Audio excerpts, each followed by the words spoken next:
Bonjour, rebonjour, bienvenue dans cette émission très particulière des Rendez-vous du Futur. Très particulière, pourquoi? Très particulière parce qu'elle est réalisée dans le cadre du premier festival des Rendez-vous du Futur. Très particulière parce qu'elle a lieu donc dans un lieu très particulier qui est l'église Saint-Sauveur à Issy-les-Moulineaux. Vous allez voir, on va se sentir sans doute inspiré, sans doute partir ailleurs. Et une émission très particulière puisque condensée, ce n'est pas une émission habituelle, c'est une émission où nous recevons non pas une personnalité mais deux personnalités. Une émission qui sera un grand débat, une émission dans laquelle j'aurai le bonheur d'être accompagné par Nils Asiosmanov, président du Cube, et par Nicolas Opnaud de l'agence Triple C, et qui se fait le relais de vos commentaires, de vos réactions, de vos idées aussi, et de vos questions sur Twitter, que nous espérons nombreuses, sur le hashtag RDVF. Je remercie, cette émission a été préparée évidemment par les équipes du Cube, de Triple C et de la Gilet Carré. Merci à nos partenaires Socialterre et Oui Demain. Merci au Digital Society Forum d'Orange. C'est toujours habituel de démarrer par les remerciements. On y est bien, c'est parti. On est très bien entouré puisque aujourd'hui nous avons Ariel Kirou. Ariel Kirou, bonjour. Vous êtes journaliste, essayiste, co-réalisateur du documentaire Les Mondes de Philippe Cadic, notamment, entre autres casquettes. Et Jean-Gabriel Ganassia, entre autres casquettes aussi, enseignant-chercheur, expert en intelligence artificielle et sciences cognitives. C'est bien ça? C'est ça. Je voudrais démarrer très rapidement. Alors je sais qu'Ariel, vous aimez bien quand il y a une montée progressive, mais je pense qu'il faut démarrer très rapidement.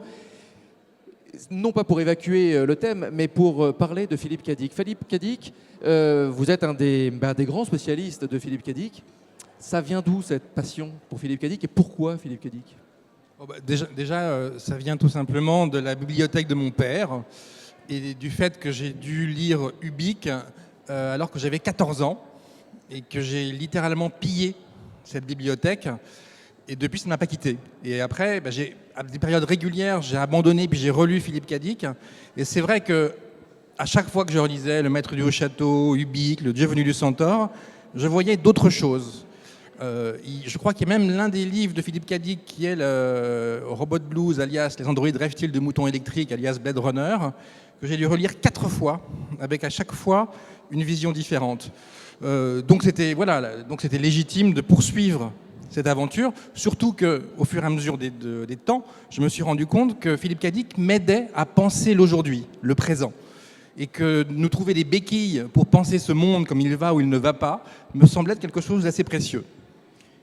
À 14 ans, on tombe dans Ubik et c'est parti pour la vie. C'est quoi le déclic?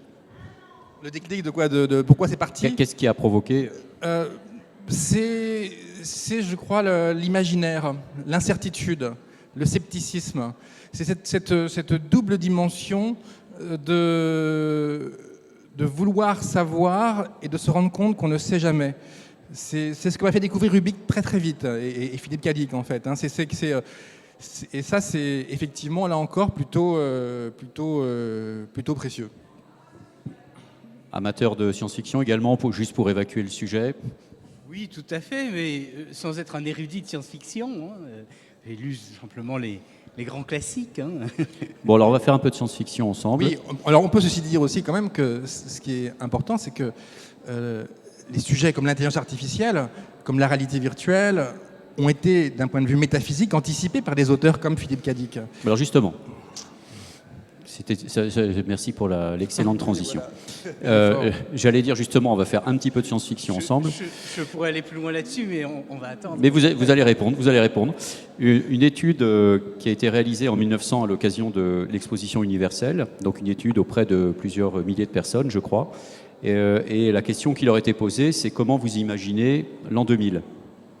Et en fait, on se rend compte que dans les réponses, par exemple, la robotique autonome était déjà extrêmement présente dans l'imaginaire collectif. Elle était déjà dans l'agriculture, elle était déjà même dans la musique. Il y avait des chefs d'orchestre mécanisés autonomes. Elle était dans la domotique, elle était dans le transport. La voiture autonome était déjà imaginée. Donc, ma question est, on est en 2000, on va dire, on imagine 2100. Qu'est-ce que vous imaginez spontanément? On vous demande en 2100, le monde est comment? Une idée ou deux, hein, mais qu'est-ce que vous voyez spontanément émerger, l'un et l'autre? Moi, je vais répondre à l'inverse. Je vais dire, Effectivement, en 1900, on imaginait 2000 avec des voitures volantes à l'intérieur des villes, avec des robots autonomes, ce qui veut peut-être dire que les robots, c'est pas une idée neuve. Et effectivement, il y a eu des automates conçus au 19e, au 18e. L'idée du robot est très ancienne, on la retrouve dans l'Odyssée. Mais je crois que l'an 2000, c'était vraiment l'an 2000. C'est-à-dire que ça a eu ce pouvoir d'émerveillement que l'on imaginait quand on était enfant. Et ça nous a surpris autant que ce qu'on imaginait. Souvenons-nous, lorsqu'on a vu arriver l'an 2000, le web s'est développé à une vitesse fabuleuse. Ça commence à la fin des années 90 et je crois, je me souviens que j'avais écrit un article à l'époque pour dire l'an 2000, c'est vraiment l'an 2000. Et je crois que ce qui est important avec la technologie, c'est qu'elle a ce pouvoir de nous surprendre, de dérouter nos anticipations. Et c'est ce qui s'est produit ces 50 dernières années et l'intelligence artificielle a eu une très grande part là-dedans. Alors justement, ce que vous venez de dire est très intéressant parce que vous dites qu'en fait, oui, ça faisait déjà plusieurs siècles que dans l'imaginaire collectif, la mécanique était déjà présente, le robot, etc. Sauf qu'il y a une petite chose, et tu vas répondre, il y a une petite chose qui est arrivée entre-temps, qui est les technologies, qui sont les technologies exponentielles. Et il y a une accélération des technosciences aujourd'hui qui fait que, est-ce qu'il est encore possible d'imaginer ce qui se passera en 2100 ? Est-ce que c'est... 2040, déjà, c'est compliqué. Avant d'aller sur les technologies exponentielles, je crois que ce qui est arrivé en l'an 2000, ce sont les technologies de l'information qui ont pris un empire que l'on n'imaginait pas auparavant. Certes, des gens comme Norbert Wiener, à la fin des années 40, au début des années 50, avaient pressenti un peu l'importance de l'information. Il avait d'ailleurs écrit un livre God and Golem où il se rendait compte des transformations que ça allait imprimer à la société et des dangers que ça pouvait avoir. Mais le développement considérable que ça a eu très rapidement, les changements qui étaient induits par ce développement, ça on ne l'anticipait pas et je veux dire on n'est pas peut-être au bout d'ailleurs des transformations que ça va apporter. Alors je me tourne vers l'autre Philippe Cadic. Non, je pense que on ne peut pas savoir ce qu'il y aura en 2100 de façon très claire, mais ça ne change pas. D'une certaine façon, si je devais avoir une certitude par rapport à 2100, par rapport aux technologies de l'exponentielle, par rapport à ce qui pourrait advenir, c'est qu'il y aura toujours des pouvoirs qui voudront nous transformer en chèvres et en moutons. Ces pouvoirs vont être toujours plus puissants, non pas forcément avec la carotte et le bâton à l'ancienne, mais pour nous proposer le meilleur confort et la meilleure sécurité. Les algorithmes fonctionnent très bien pour nous orienter dans cette direction-là. Et je crois que si l'on examine l'évolution des pouvoirs les plus puissants, eh bien, à l'image de Google qui veut faire le bien, ils sont de plus en plus gentils et de plus en plus serviables. Donc l'homme sans qualité va continuer à exister, à être poussé par toutes ces puissances. Je pense que ça ne changera pas. Et il y aura toujours des bricoleurs, il y aura toujours des hackers, il y aura toujours des gens pour casser les machines. Ils prendront peut-être d'autres voies. Ils hackeront peut-être, le hacker de hacker, bon c'est un drôle de mot, c'est un mot anglais, mais ils hackeront peut-être des outils inattendus, les objets connectés, la porte du bureau ou je ne sais quoi. Et je crois que notre devoir, c'est effectivement de continuer à nourrir ces contre-pouvoirs, contre tous ces pouvoirs à l'ancienne ou à la nouvelle mode. Alors, notre excellent... Oui. Juste, est-ce que je pourrais développer un tout petit peu sur cette notion d'exponentielle ? Bien sûr. Parce qu'elle est émise, cette idée selon laquelle la technologie progresse de façon exponentielle, à la fin des années 40 par John von Neumann, donc l'homme qui a conçu les premiers ordinateurs. C'est repris par des spécialistes de science-fiction, avec cette idée bien sûr que le nombre de composants qu'on va pouvoir mettre se multiplie de façon régulière. Et c'est donc ça la source de cette idée selon laquelle la technologie se développe sur un rythme exponentiel. Certains, comme c'était des mathématiciens, ont essayé de tirer les conséquences de cette progression exponentielle. Et vous savez bien sûr qu'à un moment donné, l'exponentielle, ça devient une espèce de mur comme ça. Et sur la question, c'est de savoir est-ce que les technologies de l'information se sont développées de façon exponentielle. Alors depuis 1959, on a des éléments qui nous laissent entendre la loi de Moore. Puissance, voilà, c'est la justement. loi de Moore. Mais ce que l'on sait, c'est que c'est une loi qui devrait arriver à un moment donné à son terme. hein, et ça, on le sait depuis longtemps. On sait qu'il y a ce qu'on appelle le mur du silicium pour des raisons physiques. Ça ne veut pas dire qu'il n'y aura pas d'autres progrès après, qu'il n'y aura pas une continuation de cette loi exponentielle, mais en tout cas, on n'a aucune assurance que ça va se poursuivre. C'est une loi d'observation, ce n'est pas une loi d'ordre scientifique rigoureuse. Hein. C'est simplement une constatation qui a rendu énormément de services pour anticiper les investissements dans le domaine informatique, mais dont on sait d'ores et déjà qu'elle a des limites. Et d'ailleurs, hein, on aperçoit aujourd'hui un palier et un ralentissement. Il y en a eu un en 2004, il y en a un en 2014. Voilà, on se rend compte effectivement que ce n'est pas automatique et que cette logique de l'exponentielle, c'est peut-être la bêtise exponentielle de certains qui nous vantent les capacités de nouvelles technologies à résoudre tous les problèmes de la planète. À l'université de la singularité, ils nous expliquent volontiers, donc aux États-Unis, cette université créée par Google et quelques autres, donc en 2009, Kurzweil.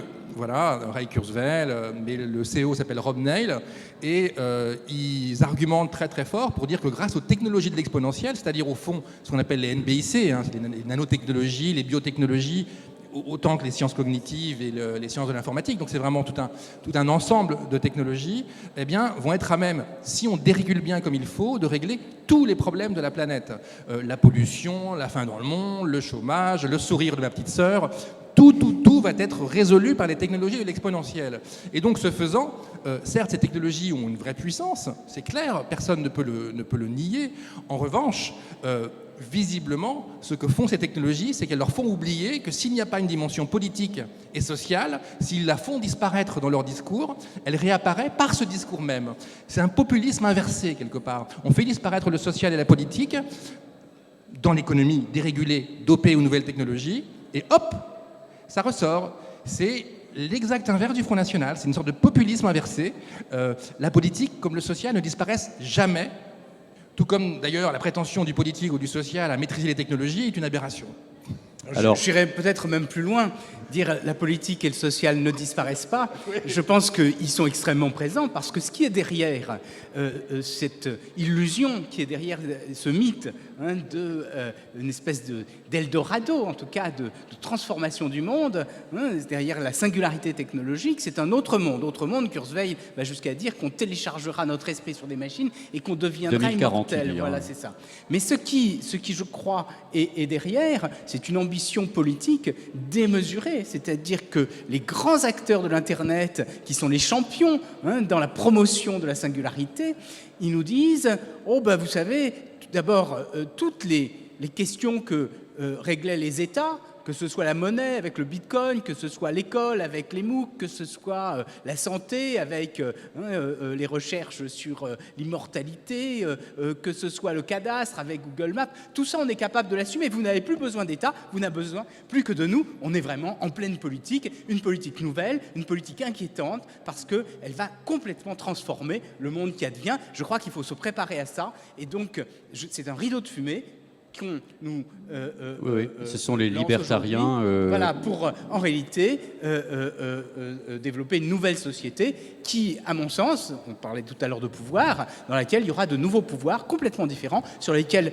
le peuple n'aura plus aucune prise, hein, parce que vous n'élisez pas les dirigeants de Google, vous n'élisez pas les dirigeants de Facebook, ni ceux de Nvidia. Alors, je ne sais pas si le social va disparaître, mais peut-être que l'humain va disparaître. Hein. Alors, je vais citer notre excellent confrère L'Œil, la revue L'Œil. Et donc, je vais prendre une ou deux petites citations rapidement dans l'édito de Fabien Simode. Alors, qu'est-ce qu'il nous dit ? Il nous dit « C'est moi, l'Isidol, qui ai perdu, mais pas l'humanité. » L'Isidol, c'est le joueur qui a perdu contre l'ordinateur au Go. Alors, je retrouve ma phrase. Je ne vais pas tout vous lire. N'en déplaise à Lycédol, comme la capitulation du genre humain devant la machine et peut-être comme la fin des grands hommes. Non, attendez, je vous dis. Voilà, la défaite excusez-moi, je recommence. La défaite de l'un des meilleurs joueurs du Go au monde sonne donc, n'en déplaise à Lycédol, comme la capitulation du genre humain devant la machine et peut-être comme la fin des grands hommes. Je cite un autre extrait.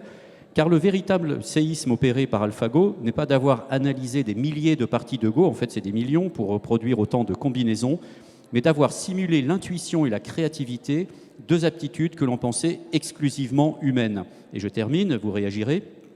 L'intelligence artificielle est peut-être la dernière frontière du génie. et Picasso, le dernier représentant avec Einstein d'une ligue de gentlemen extraordinaire en voie de disparition. Est-ce que vous êtes d'accord avec ça? Je pense que le Moi, spécialiste va pouvoir... absolument pas d'accord avec ça, Voilà. parce que Mais- ça, mais- ça anthropomorphise la machine, ça laisse entendre qu'elle a une autonomie, qu'elle a inventé. Elle n'a rien inventé. On a développé des logiciels qui sont d'une puissance extraordinaire. On les a développés avec des techniques qu'on connaît bien, ce sont des techniques d'apprentissage machine, techniques assez anciennes d'ailleurs, curieusement, hein, c'est-à-dire ce qu'on appelle le deep learning, qui est très à la mode aujourd'hui, mais qui est une résurgence de l'apprentissage sur le réseau de neurones formels. Les réseaux de neurones formels, ça naît en 1943.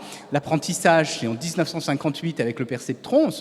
On démontre en 69 que c'est insuffisant. Il y a une résurgence en 85 avec la rétropropagation. En fait, c'est la des gradients. puissance de calcul qui Et c'est empêchait la- le et c'est- deep et c'est la learning, non? puissance de calcul, plus l'apprentissage par renforcement, qui est aussi une vieille technique d'apprentissage. On a dit que c'est une démission de l'homme, pas du tout, vous ne l'avez pas vu. Mais il y a un homme derrière. Cet homme est Son très vin. émouvant. C'est Asabi, hein, vous avez vu, ce petit enfin, jeune homme, il n'est pas très âgé, fils d'un immigré marocain et d'une immigrée thaïlandaise, je crois, hein, et qui a conçu cette machine. Hein, il était enthousiaste, il pensait qu'avec les techniques d'apprentissage machine, on irait très loin dans les jeux. Il a réussi à intéresser Google, qui a racheté sa petite société qui s'appelle DeepMind. Il a eu des capitaux extrêmement important et il a développé en 2 ans ce programme qui a défié toutes les anticipations. Donc c'est une victoire d'homme, c'est une victoire d'ingénieur, c'est une victoire de l'intelligence et donc c'est pas une victoire contre l'homme. Je récuse cette analyse. Hein, simplement, on occulte les hommes qui étaient derrière et qui, à mon sens, méritent d'être mis sur le devant de la scène. C'est une équipe de 20 personnes alors, qui a travaillé donc, sur AlphaGo. Ce qui est intéressant, c'est qu'effectivement, de ce que j'ai compris, c'est qu'il y a eu 2 réseaux de neurones et que la machine a joué contre elle-même pour apprendre. Ça veut dire quoi? Ça veut dire que même si c'est un objectif à terme, la machine n'a pas appris en jouant avec les cédoles, elle a appris avant, et potentiellement elle pourrait apprendre en jouant avec les cédoles. Hein, c'est bien ça? Alors il y a 2 mécanismes d'apprentissage. Il y a un premier mécanisme d'apprentissage sur des parties qui ont déjà été jouées. Voilà, c'est ça. Et donc là, chaque coup joué sur la partie va être un exemple d'apprentissage. Et donc on regarde la configuration de ce qu'on appelle le tablier, hein, c'est-à-dire ça ressemble à un échiquier sauf que ce sont des barres verticales et horizontales, et on regarde le coup qui a été joué et on regarde l'issue de la partie. Mais c'est hallucinant parce qu'on dit qu'il y a autant de combinaisons dans le jeu de Go que d'atomes dans l'univers. Bien sûr, mais justement, on n'explore pas du tout, comme aux échecs, toutes les combinaisons. Aux échecs, on n'explore pas toutes les combinaisons, mais on n'explore pas du tout un grand nombre de combinaisons. Mais ce qu'on fait, c'est que pour chaque configuration de l'échiquier, on essaye de voir quel est le coup optimal. Et ensuite, lorsqu'on a un nouvel échiquier, on va à un nouveau tablier, on regarde celui dont il est le plus proche pour savoir quel est le coup qui est préférable. Donc ça, c'est un premier type d'apprentissage. Puis un deuxième type d'apprentissage où la machine, disposant de toutes ses connaissances, joue contre elle-même pour essayer de s'améliorer. C'est là où il y a de l'apprentissage par renforcement. Alors c'est des choses, il se trouve que j'avais un étudiant spécialiste des jeux qui utilisait non de l'apprentissage par renforcement, mais ce qu'on appelle des algorithmes génétiques et qui apprenait au jeu de pierre, ciseaux, papier la machine contre elle-même, alors avec 2 algorithmes génétiques, hein, c'est-à-dire un premier qui permettait d'examiner ce que l'adversaire jouait, et un deuxième qui, dans la situation où il était, se disait qu'est-ce qu'il allait jouer. Hein, et ce qui était très étonnant, c'est que si vous jouiez avec ce jeu, et bien très rapidement, le jeu était capable d'anticiper à votre insu ce que vous alliez jouer et donc de le contrer. Avec donc, une ruse quand même qui est que nous on voit 20 à 25 images par seconde et que là la machine elle voyait à 60 images par seconde. Donc de toute manière elle gagnait à tous les coups dans l'analyse dans le jeu Pure Feuille Ciseaux. J'ai lu que c'était le fait qu'elle était capable d'analyser oui, 60. Mais dans le cas qui nous intéresse, il n'y avait pas d'analyse de ce type-là. Hein. C'était simplement de l'anticipation. Tout ça pour vous dire que ce sont des techniques qui sont connues depuis un certain temps pour être extrêmement puissantes. Mais bien sûr, dans le cas du Go, hein, il y avait des dimensions qui étaient assez considérables et la mise en œuvre était difficile. Elle présentait un certain nombre d'obstacles qui ont été surmontés par l'équipe de Voilà. Alors ce de qui DeepMind. fascine justement, c'est qu'on est au-delà de la simple puissance de calcul. C'est-à-dire que lorsqu'on Deep Blue en 1996 et 97 contre Kasparov, on avait réellement le sentiment que c'était parce qu'il y avait cette puissance de calcul, cette mémoire très forte, que la machine avait gagné. Là, ce qui fascine beaucoup, c'est qu'on est au-delà de ça. Il y a cette logique d'apprentissage, et même si on n'est pas encore tout à fait dans l'auto-apprentissage, parce qu'il y a toute une équipe derrière, il y a toutes ces logiques de renforcement, ce qui inquiète aussi, c'est que ça donne ce sentiment d'une possibilité de subjectivité. Et il y a soudainement une sorte d'abysse qui se crée, de fossé en tête, qui fait qu'on se dit, mais si la machine peut, d'une certaine manière, apprendre par elle-même, même si on est à epsilon aujourd'hui par rapport à cette logique, c'est ce qui est le cas, par rapport à cette logique d'auto-apprentissage, on se dit, elles peuvent nous échapper. La vraie question, c'est est-ce que la machine s'est réjouie je crois on est très loin du compte, mais là, il y a quelque chose qui inquiète, qui fascine, et c'est ça justement qui suscite cet immense engouement, ou voir des phrases, à mon avis, pas forcément judicieuses telles qu'elles ont été prononcées, d'Elon Musk, de Bill Gates ou de Stephen Hawking, sur le danger de l'intelligence artificielle. Je pense que le problème n'est pas forcément là. Les humains sont encore pendant très longtemps plus dangereux que l'intelligence artificielle. En revanche, il y a ce décalage, voilà, cette possibilité qu'on ressent, qui là est pour le coup assez abyssale. Alors, deux choses pour répondre à ça. D'une part, la puissance de ces algorithmes, qui est vraiment considérable, qui est liée à la puissance des machines, à la capacité qu'on a à les mettre en œuvre, et aussi au nombre d'exemples qu'on est capable de récupérer aujourd'hui avec la numérisation, avec Internet. Et ce sont ces techniques, par exemple, qui ont permis de concevoir le véhicule autonome de Google avec de l'apprentissage, d'abord pour reconnaître sur les images la route, distinguer les obstacles, reconnaître les différents acteurs, et puis ensuite, une fois qu'on a reconnu les différents acteurs, être capable de déterminer l'action qui est la plus opportune pour conduire de façon correcte. Mais en même temps, toutes ces techniques d'apprentissage, c'est ce qu'on appelle de l'apprentissage supervisé. C'est-à-dire que vous devez avoir un professeur, quelqu'un qui vous a indiqué quelle est l'action à effectuer. C'est-à-dire que si vous êtes au jeu de Go, par exemple, vous aviez des parties et vous analysiez chaque partie, vous regardiez chaque coup, donc chaque configuration du tablier, chaque coup qui est joué, et à partir de ça, vous regardiez quel a été effectué, donc vous dites ça c'est un exemple positif ou un exemple négatif. C'est comme ça que fonctionne l'apprentissage. De même, sur la voiture Google, c'est la même chose. On va vous indiquer qu'est-ce qu'est la route, quels sont les obstacles, et vous allez apprendre à partir d'un certain nombre d'images. Alors, bien sûr, la question, c'est est-ce qu'une machine va être capable d'apprendre toute seule, c'est-à-dire de ne plus avoir besoin de professeur et de nous échapper. Alors ça, bien sûr, c'est totalement inimaginable. Aujourd'hui, ces techniques d'apprentissage, pour puissantes qu'elles soient, demandent à être configurées, c'est-à-dire que vous n'avez pas un module que vous sortez de la poche et vous le mettez, et hop, comme ça, tout d'un coup, ça apprend. Malheureusement, enfin, ou heureusement, ça n'existe pas encore. Il faut énormément d'ingénierie, d'astuces, d'ingéniosité pour être capable de mettre en œuvre ces différentes techniques. Et puis ensuite, bien sûr, il faut avoir des exemples qui soient annotés.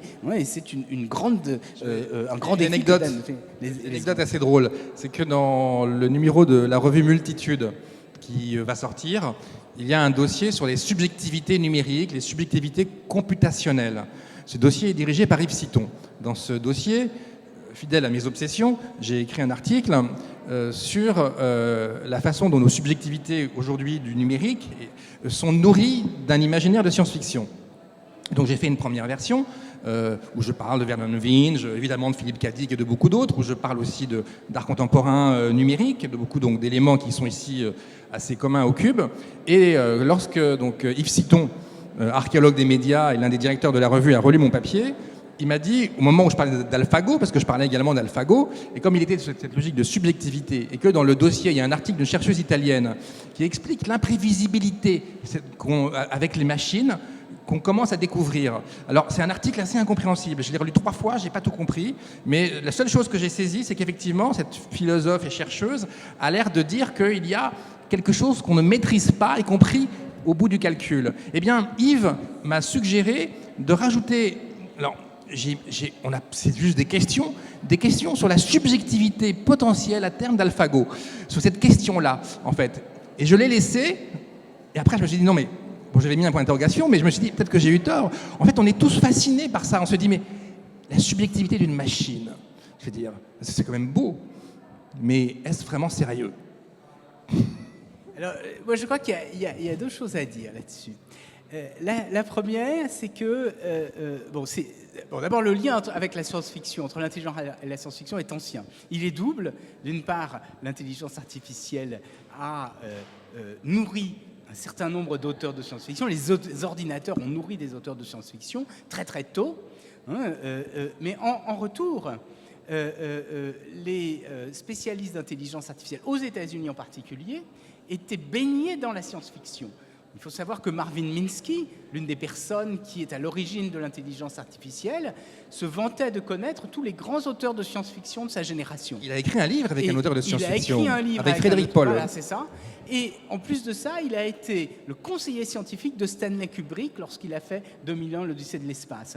Et John McCarthy, donc vous savez qu'il y a deux personnes qui sont à l'origine de l'intelligence artificielle. C'était deux copains, ils avaient 28 ans, en 55, et ils font un projet qu'ils soumettent à la Fondation Rockefeller pour organiser une école d'été. Ces deux jeunes gens, c'était John McCarthy et Marvin Minsky. Marvin Minsky est décédé le 24 janvier cette année, John McCarthy il y a 2 ou 3 ans. John McCarthy, il se trouve qu'il a écrit une petite nouvelle de science-fiction, et justement on vient de sortir un livre en français dans lequel il y a différentes interviews et différentes présentations, mais il y a une traduction de la petite nouvelle de science-fiction de John McCarthy. Donc ça, c'est la première chose sur le lien avec la science-fiction. La deuxième chose, sur la subjectivité des machines. Dès le départ, lorsque Alan Turing s'est intéressé à l'intelligence des machines, il a voulu réfuter un certain nombre d'objections qui étaient adressées à l'idée qu'une machine puisse être intelligente. Et l'une de celles-là, c'est de dire qu'une machine n'est pas capable de créer quelque chose d'original. Le fameux test de voilà. Turing. Non, mais indépendamment du test, avant, il réfute cette objection. Et il explique que même avec un tout petit programme, on peut être surpris par ce que fait une machine. Et effectivement, et c'est extrêmement courant que la machine vous déroute. Elle peut dérouter de façon négative, mais elle peut dérouler de façon positive. Dans le cas des systèmes d'apprentissage, non seulement le programme est compliqué, donc on a du mal à l'anticiper, mais qui plus est, comme il apprend à partir d'exemples, il nous échappe complètement parce que, au fond, il se réécrit en fonction de sa propre expérience, et donc on ne sait pas du tout ce qu'il va donner. Ça n'est peut-être pas une subjectivité, mais en tout cas, c'est quelque chose qui nous déroute énormément, et ça, c'est je crois, ce qui est passionnant, bien sûr. Avec il y a 1 an à peu près, une machine, justement, avait déjoué des humains dans le cadre du test de Turing, justement, et alors beaucoup d'experts avaient dit oui, mais enfin bon, le test était peut-être pas hyper rigoureux. Mais Cédric Villani, qui était venu à un rendez-vous du futur, nous avait dit ouais, mais enfin d'ici 20 ans, ça sera bon, ça passera. Alors si j'essaye de résumer l'intelligence artificielle, en gros, on peut dire que l'ordinateur gagne à tous les coups aux échecs et bientôt au Go. Il connaît toutes les combinaisons. La seule chose qu'il ne sait pas encore, c'est qu'il joue au Go ou aux échecs. Ou on pourrait dire également qu'il ne se réjouit pas encore d'avoir gagné la partie. La question, c'est jusqu'à quand ? Qui est une question qui est ouverte. Et maintenant, je voudrais arriver sur un deuxième sujet qui est tout à fait corollaire, qu'on n'a pas encore abordé, mais il me semble être complètement dans la continuité, qui est que, on va vers cette singularité que vous avez évoquée, que des grandes entreprises américaines ou autres en Chine, ça va très vite aussi sur les biotechnologies, etc. Finalement, c'est un peu cette fusion homme-machine qu'on annonce dans le courant du siècle, le cyborg, etc., le transhumanisme. Est-ce qu'on va vers une rupture anthropologique ? Alors, peut-être rappelons un tout petit peu ce qu'est cette notion de singularité. Ça a été introduit, donc, je l'ai dit, dans les années 50 par des gens qui étaient à la fois des mathématiciens, des informaticiens, des auteurs de science-fiction. Et alors, ils se sont dit, mais si ces machines se développent de façon exponentielle, il y a un moment donné où elles vont nous dépasser. Elles vont avoir une puissance de calcul qui sera supérieure à la nôtre. Et cette idée, donc, qui restait dans l'ordre de l'imaginaire, a été reprise depuis 15-20 ans par des gens qui se vantent d'être eux-mêmes des scientifiques, parce qu'ils ont une carrière un peu à la marge entre l'industrie et puis la science, dont Ray Kurzweil. et un certain nombre d'autres. Et ils disent, alors ils calculent, ils disent bientôt, donc ils ont calculé, au début, l'auteur de science-fiction Werner Winch disait c'est en 2023, et puis Ray Kurzweil, il a calculé, il a dit en 2045, les machines vont être plus intelligentes que nous. Et il y a un milliardaire russe qui a dit, mais le problème c'est que si on se fait télécharger sur les machines, on n'aura plus de corps. Alors il faudra faire des avatars. Et donc il a décidé de monter une entreprise. Et vous pouvez aller sur Internet, vous tapez 2045.org, et si vous le souhaitez, vous pouvez investir, commencer à fabriquer votre corps futur. Bon, tout ça, ce sont des fantaisies, bien sûr. Pourquoi ce sont des fantaisies? D'abord parce qu'on a dit que la loi de Moore n'était absolument pas certaine, et il y a même beaucoup c'est comme les arbres ne montent pas jusqu'au ciel. Hein. On pense qu'il y a des limites à la loi de Moore. Et puis la deuxième raison pour laquelle c'est une fantaisie, et je crois que c'est la plus importante, c'est que l'intelligence, ça n'est pas une puissance de calcul. Hein. On a dit tout à l'heure, on a des machines qui jouent bien au Go, on a des machines qui sont capables de conduire automatiquement, tout ça c'est relativement simple, mais alors de là à avoir une machine qui perçoivent quelque chose, je veux dire, ce qu'on entend par percevoir, c'est-à-dire qu'ils ressentent elles-mêmes les émotions, hein, qui construisent une représentation à partir de capteurs, ça on sait le faire, mais qui soient capables d'avoir mal, d'avoir froid, d'avoir chaud. Alors ça c'est d'autant plus délicat que si nous avons mal, froid, chaud, c'est parce qu'on peut penser qu'il y a une raison biologique, c'est pour se sauvegarder. Hein. Si on aime l'eau par exemple, c'est parce qu'elle est essentielle à la vie. On imagine qu'un robot, s'il prend de l'eau, ça va le casser. Hein. En général, ça ne fait pas très bon ménage. Et donc, il devrait détester l'eau. Donc, même si les robots et les machines avaient des sensations, elles seraient certainement très différentes des nôtres. Donc, cette idée de singularité, je crois qu'il faut insister là-dessus. C'est une fable populaire, mais qui n'a pas de réalité scientifique. Oui, c'est un moteur. C'est très clairement le moteur des gens de Google. Ils sont riches à foison. Ils ont démontré effectivement que les nouvelles technologies pouvaient changer le monde. Ils ont transformé le monde de façon assez limpide. Qu'est-ce qu'il leur reste? Devenir immortel, hein, faire une révolution X ou Y. Donc, la filiale de Google Calico, sa devise, c'est la mort de la mort, effectivement. Tout à fait, c'est la mort de la mort. Donc ils continuent à rêver le plus loin possible. Et on peut trouver, c'est effectivement une fable, mais c'est une fable motrice qui met une sorte de dynamite dans le moteur de ces acteurs. Bon, après, il est évident qu'effectivement, AlphaGo ne peut pas s'arrêter de jouer au Go et de dire « j'en ai marre, je vais aller manifester place de la République ». Et je pense que c'est pas de sitôt que AlphaGo va aller manifester place de la République. Et le jour où il sera capable de manifester place de la République, là, on pourra vraiment s'inquiéter. Mais je pense que ce ne sera pas de notre vivant. Alors, il y a une petite question sur Twitter, à propos de la richesse que Google amasse. Loïc nous dit « La technologie, en nourrissant la symétrie de pouvoir, accélère l'extraction de la valeur et épuise le terreau de l'émergence de celle-ci. » Est-ce que le grand défi de demain, c'est pas justement de se réapproprier cette valeur, et comment est-ce qu'on fait? Ça, c'est la réappropriation de la valeur créée par Google. Là, on changerait de registre, mais effectivement, on se retrouverait plutôt du côté de quelqu'un qui a été invité d'ailleurs par les Rendez-vous du Futur, qui est Michel Bowens, qui explique effectivement que toutes ces plateformes, elles créent une vraie valeur d'usage, mais que la valeur d'échange, ils la monopolisent. Je pense que déjà, dans la logique du coopérativisme de plateforme, dans cette logique de se dire si une valeur est créée, qu'elle puisse appartenir non seulement à ceux qui en sont les initiateurs, les ingénieurs, mais aussi à ceux qui font vivre ces technologies, qui font vivre ces plateformes, donc dans une logique de coopérative, c'est l'une des réponses. Et je pense que justement, l'une des réponses politiques à cet obscurantisme high-tech dont les GAFA, Google, Apple, Facebook et Amazon et les Natu, c'est-à-dire Netflix, Uber, Airbnb et Tesla, sont les porteurs, et dont tous les émules de beaucoup de startups sont les porteurs. Cette réponse à cette puissance-là, elle est justement dans cette appropriation et réappropriation. Les hackers le font à leur niveau, mais d'un point de vue politique, il me semble essentiel effectivement de nous réapproprier tous ces outils du futur afin qu'ils ne nous mangent pas. Et quand je dis qu'ils ne nous mangent pas, ce n'est pas les outils qui vont nous manger, parce que par eux-mêmes, ils ne sont pas vraiment carnivores. En revanche, les gens qui en ont la main, qui ont ce pouvoir, et c'est un pouvoir de plus en plus fort et gigantesque, eux, ils peuvent métaphoriquement nous manger, ou peut-être effectivement préserver ces technologies pour une petite élite qui effectivement en profitera, tandis que le reste de la planète n'aura plus qu'à manger des pâtes. Oui, ne nous masquons pas les dangers.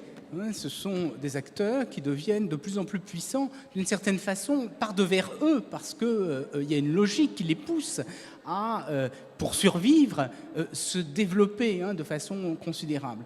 Et bien sûr, si nous restons comme cela, si nous nous contentons d'être des consommateurs, nous ne comprendrons pas ce qui se produit et nous continuerons à alimenter ces choses-là. Je pense que ce qui est extrêmement important aujourd'hui, c'est que dans l'ensemble de la société, il y ait une connaissance, une maîtrise des différentes technologies et qu'il y ait un certain nombre de gens qui y contribuent, qui montent eux-mêmes des sociétés, qui imaginent des alternatives possibles. Et je crois que dans le pays qu'est le nôtre, d'une part, on est trop frileux vis-à-vis de ces technologies. Je pense que c'est le monde tel qu'il vient et on ne peut pas se fermer les yeux, on ne peut pas revenir en arrière. Et en même temps, je crois qu'il faut arriver à oser, à être entreprenant dans ce monde-là. Sinon, je crois effectivement que les risques sont nombreux. Et les alternatives ne sont pas seulement des alternatives technologiques, ce sont aussi des alternatives politiques que je crois il nous appartiendra de proposer dans les années qui viennent. Malheureusement, enfin moi je ne suis pas très optimiste. J'ai fait un constat. Justement, j'ai publié hier un papier dans The Conversation là-dessus. C'est quand même très étonnant. Vous vous souvenez, en 2000, les chefs des gouvernements européens sont réunis à Lisbonne et ils sont partis d'un constat qui était que nous rentrions dans une société de la connaissance et que pour que l'Europe puisse tenir son rang dans ce monde nouveau qui advenait, il fallait développer l'éducation, la recherche et l'industrie. Donc il y a eu des financements qui ont été donnés pour cela, effectivement, ça a coûté relativement cher. Et quand on est 16 ans après, on se rend compte que l'Europe est tout à fait à la traîne. Pourquoi ? Parce que je crois qu'on ne sait pas y faire et qu'il n'y a pas de suivi, qu'on a privilégié la gouvernance à l'efficacité de ce mode de financement et que je pense qu'il faut vraiment revenir, reprendre et essayer de trouver des nouveaux outils au plan à la fois national et international. Quand on dit l'Europe, en fait, ça dépend. Après, il faut regarder pays par pays, parce que par exemple, l'Allemagne, le code est enseigné dès le primaire depuis 15 ans. Ils sont beaucoup plus avancés en robotique. Enfin, après, il y a des disparités au sein de l'Europe. Tout à fait. En France, c'est quand même extraordinaire. On a enseigné le code il y a un certain nombre d'années, et puis maintenant, on n'enseigne plus du tout le code à l'école. On enseigne les outils de traitement de texte. Je vous disais qu'on fabrique des consommateurs, et on a. En même temps qu'on fait une loi sur le numérique et qu'on fait la promotion des logiciels libres, on signe un accord sur l'éducation nationale avec Microsoft pour obliger les gens à utiliser les outils de Microsoft. Ça, je trouve que c'est tout à fait contradictoire, tout à fait absurde, et on nage dans le non-sens. Alors, on est dans une chapelle, donc je voudrais citer, je crois que c'est d'Éric de Kerckhoff, le sociologue, qui disait qu'on vient d'une culture de l'homme fils de Dieu, qu'on est aujourd'hui dans une culture de l'homme fils de l'homme, puisque l'homme se réinvente avec les biotechnologies, avec les nouvelles technologies, etc., et qu'on va vers Dieu fils de l'homme. Et alors, c'est-à-dire qu'on va créer une créature supérieure à nous. Enfin, je le cite. Et l'artiste Jérôme Lanier, l'artiste du numérique Jérôme Lanier, Jérôme Lanier, dit nous allons vers un monde où nous aurons les pouvoirs de véritables dieux, mais il nous reste à apprendre le job. J'aime beaucoup cette formule. Mais vous n'avez pas répondu l'un et l'autre à la question de est-ce qu'on va vers une rupture anthropologique néanmoins. Est-ce qu'on va passer de l'homo sapiens à l'homo numericus? Non, moi, très, très simplement, je pense que non.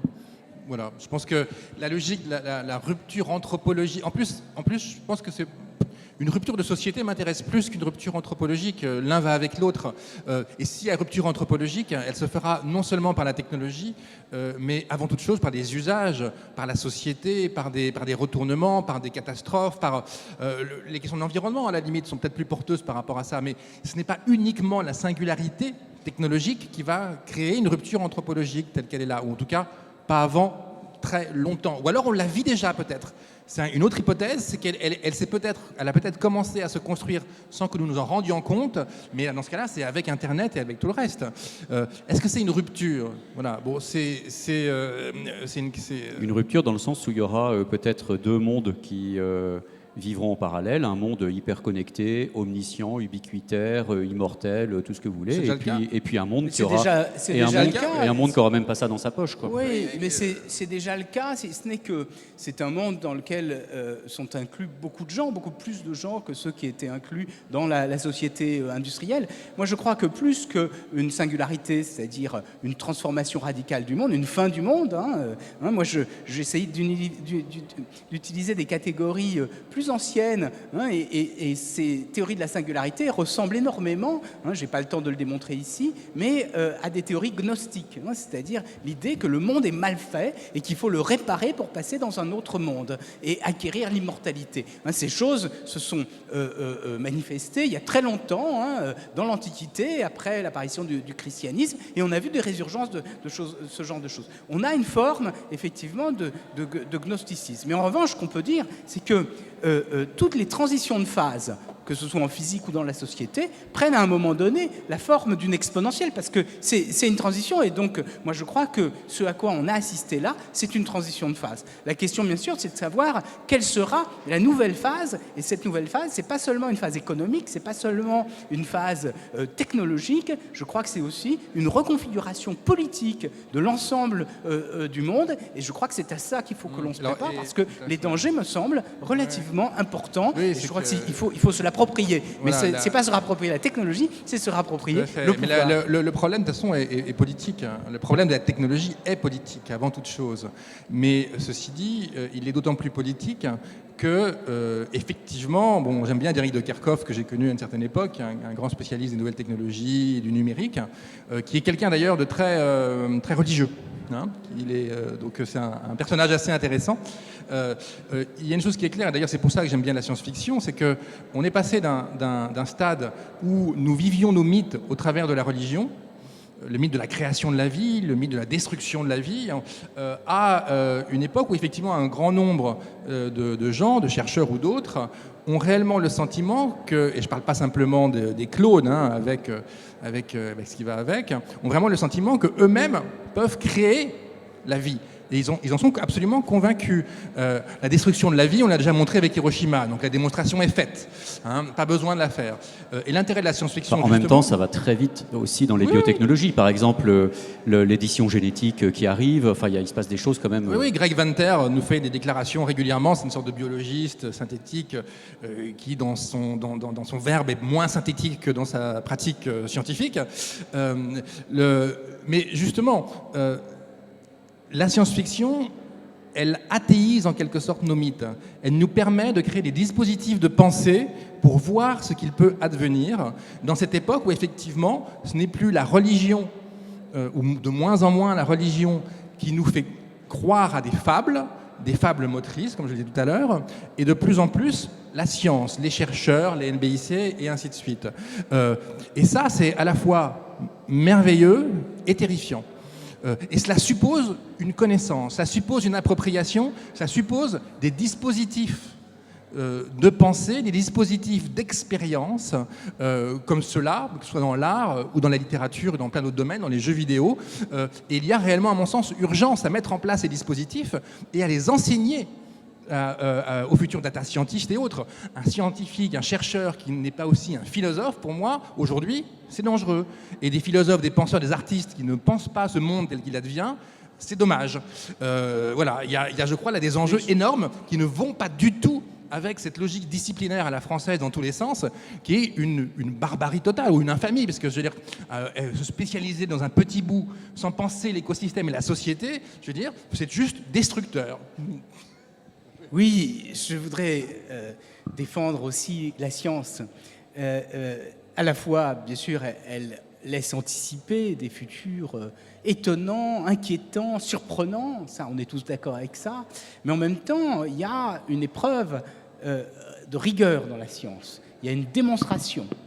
Et je crois qu'il ne faudrait pas confondre des gens qui utilisent leur autorité de scientifique pour faire des déclarations qui vont bien au-delà avec la science elle-même. Et malheureusement, dans le monde tel qu'il existe aujourd'hui, on a trop souvent tendance à confondre les deux.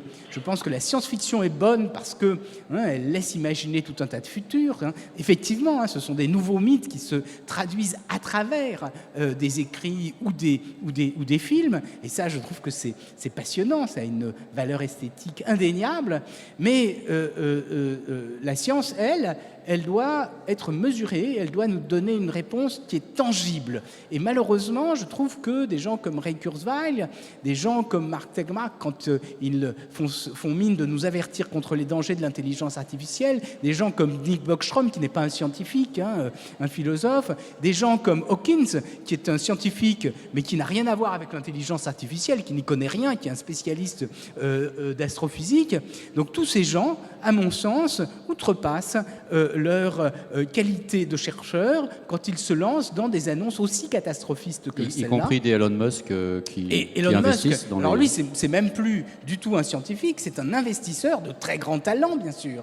Mais on peut suspecter quand même, derrière ces déclarations, une stratégie de prise de pouvoir, de même que Bill Gates. Et donc, je crois qu'il faut apprendre, la pensée critique, et je crois qu'il faut apprendre des scientifiques aussi, la circonspection et l'analyse argumentée. Je crois que ça, c'est tout à fait essentiel. Donc vous ne croyez pas que l'humain est en train de concevoir une machine qui un jour sera fière de lui? Je pense que aujourd'hui, dans l'état actuel des choses, ça n'est pas ce qui se produit. Ensuite, bien sûr, comme toutes les espèces, l'espèce humaine arrivera un jour à son terme. Alors là, il se peut que les seules choses qui subsistent, les seules traces, soient les machines que nous avons créées. Ça, je ne sais pas. Et on ne sait pas exactement que seront ces machines. Dans les nouvelles et romans de Philippe Cadic, l'humain est au robot ce que Dieu est à l'homme. Et je crois effectivement qu'il y ait une rigueur, la logique de l'expérience, la logique de la démonstration dans la science, c'est clair. Je pense qu'il y a aussi un imaginaire dans la science, en fait, et qu'il joue son rôle. Je crois qu'en plus de tout ça, nous avons besoin de poètes, nous avons besoin de raconteurs d'histoire, nous avons besoin de raconteurs d'histoire aussi numériques, par les jeux vidéo et autres, qui vont nous mettre en scène tout ça et nous permettre de prendre également cette distance. Les deux sont complémentaires, les deux ne s'opposent pas, et les deux peuvent être construits avec à la fois beaucoup de plaisir et, on va dire, sans céder aux sirènes de l'immortalité à peu de frais. Et moi, je voudrais aussi rajouter à cela que ce qui est extraordinaire, c'est la continuité, la persistance des mythes, c'est-à-dire que cette idée selon laquelle le robot serait à l'homme ce que l'homme est à Dieu, c'est une idée très, très ancienne, qu'on retrouve avec le golem, et qu'on retrouve effectivement avec cette inquiétude que l'œuvre de l'homme le mette à la hauteur de Dieu et le condamne d'une certaine façon à une forme de damnation. C'est le décalogue de la Bible. Voilà, tu ne sculpteras pas une créature à ton image. Exactement. Nous le sommes encore. Je profite juste pour dire, puisqu'on est dans un lieu d'exposition d'art numérique, je profite juste pour dire que l'art numérique est finalement une représentation des représentations de cet imaginaire collectif du monde contemporain, et que les arts numériques sont vraiment à la croisée des arts, des sciences et des technologies, et depuis des décennies travaillent dans ce maillage-là, quoi. Voilà.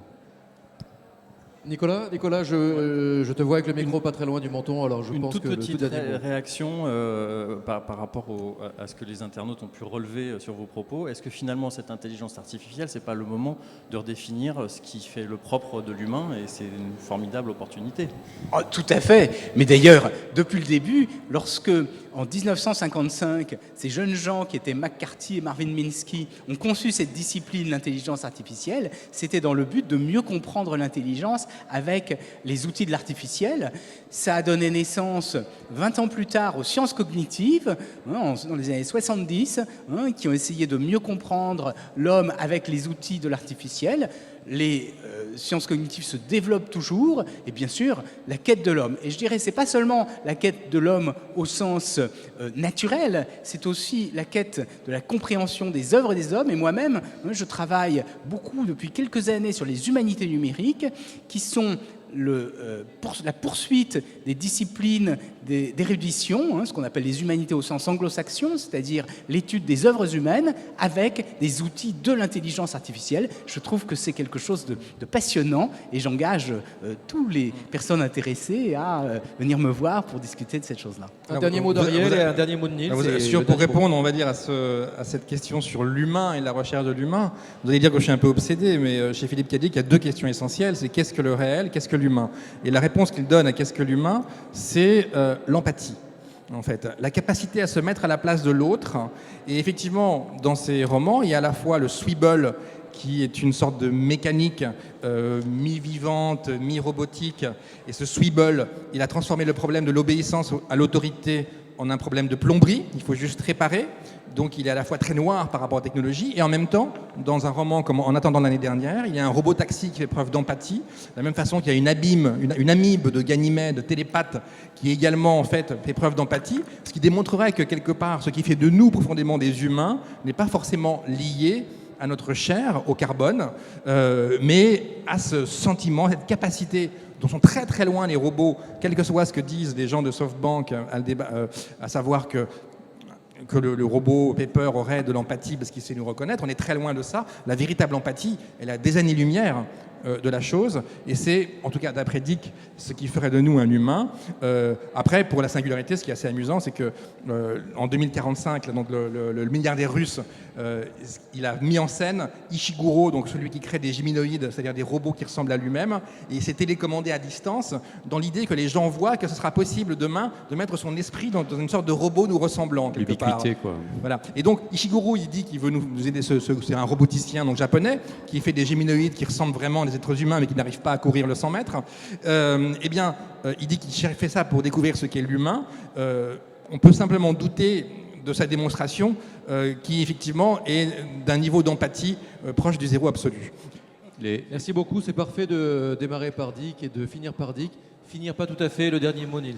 Pour les technologies, pour des raisons qui seraient trop longues à développer ici maintenant, mais les technologies de l'empathie, les technologies empathiques vont se développer de manière considérable et vont nous forcer à effectivement aller chercher au fond de nous-mêmes ce qui fait l'essence de l'être de plus en plus, finalement, qu'est-ce qui nous distingue de la machine. Et il y a une formule d'un philosophe que j'aime beaucoup, c'est « on va trouver l'âme de la statue ». Voilà. Merci beaucoup, merci messieurs pour ce débat passionnant. Moi, mon boulot était plutôt simple. Il me suffisait de vous écouter et je vais m'empresser de retrouver le replay qui sera évidemment très rapidement en ligne. Merci à tous, merci à ceux qui ont préparé cette émission, aux équipes du Cube, aux équipes de Triple C, aux équipes de JD Carré. Cette émission était un petit peu exceptionnelle, vous l'avez vu, puisque dans le cadre du Festival des Rendez-vous du Futur, nous nous retrouvons tout de suite sur les réseaux, bien sûr. À tout de suite.